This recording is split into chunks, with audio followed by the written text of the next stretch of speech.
Assalamualaikum dan selamat sejahtera kepada Ustaz kami dari kumpulan Nur Saibah Kaab yang terdiri daripada saya Nur Syafidah Aida, Izzati Azhara, Anis Fahani, Nur Syafika dan Nur Zapika akan menerangkan konsep kebersihan menurut Islam. Kebersihan adalah aspek yang sangat penting dalam Islam dan merupakan sebagian daripada ajaran agama. Kebersihan fizikal, mental, dan spiritual dipelihara dengan berbagai cara. Konsep kebersihan dalam Islam meliputi aspek-aspek berikut. Saya mempersilakan Izzati Azhara untuk menyambungkan aspek-aspek berikut. Ya. Assalamualaikum dan salam sejahtera. Saya Izzati Azhara binti Zain. Saya dari DHM 2. Okey, yang pertama adalah kebersihan fizik. Islam sangat menekankan pentingnya menjaga kebersihan fizik sebagai aspek penting dalam mencegah kesihatan dan mencegah penyebaran penyakit. Terdapat beberapa contoh amalan kebersihan fizik dalam Islam adalah: yang pertama, menjaga kebersihan diri dengan mandi atau berwudu sebelum beribadah atau berinteraksi dengan orang lain. Yang kedua, menjaga kebersihan lingkungan dengan membersihkan rumah, membuang sampah pada tempatnya, dan menjaga kebersihan lingkungan sekitar.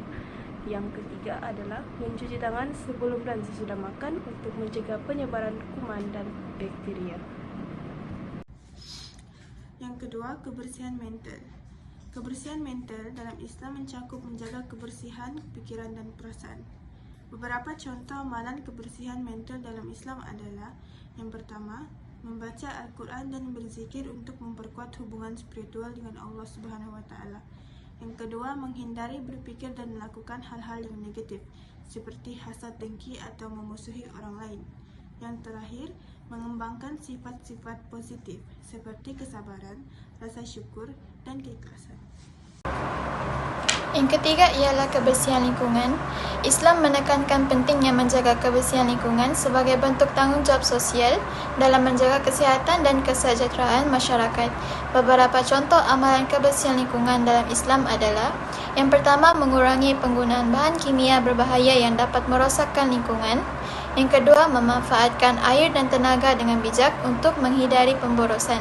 Manakala yang terakhir ialah menjaga kebersihan lingkungan sekitar dengan membersihkan sampah, membuang limbah pada tempatnya, dan mencegah pencemaran udara dan air. Assalamualaikum warahmatullahi wabarakatuh. Nama saya Nur Zapika binti Abdul Rahim. Hari ini saya akan membentangkan tentang kebersihan spiritual.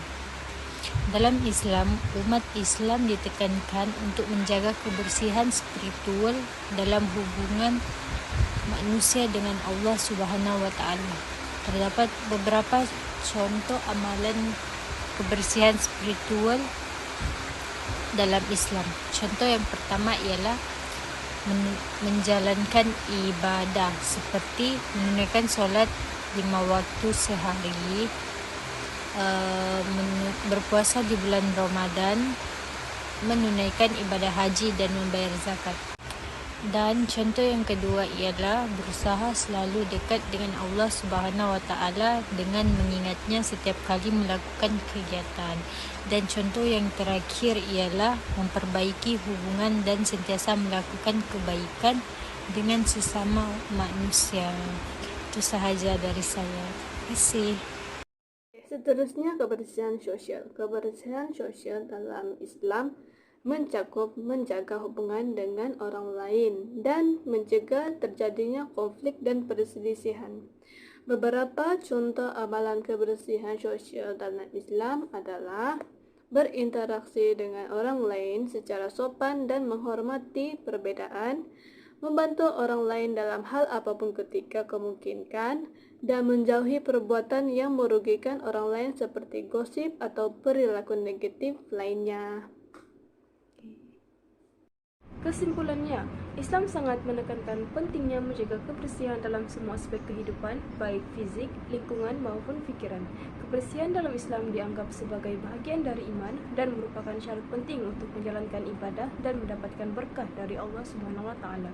Dalam Islam, kebersihan bukan hanya sekadar menjaga tampilan fizik, tetapi juga sebahagian dari hidup sehat dan seimbang secara keseluruhan.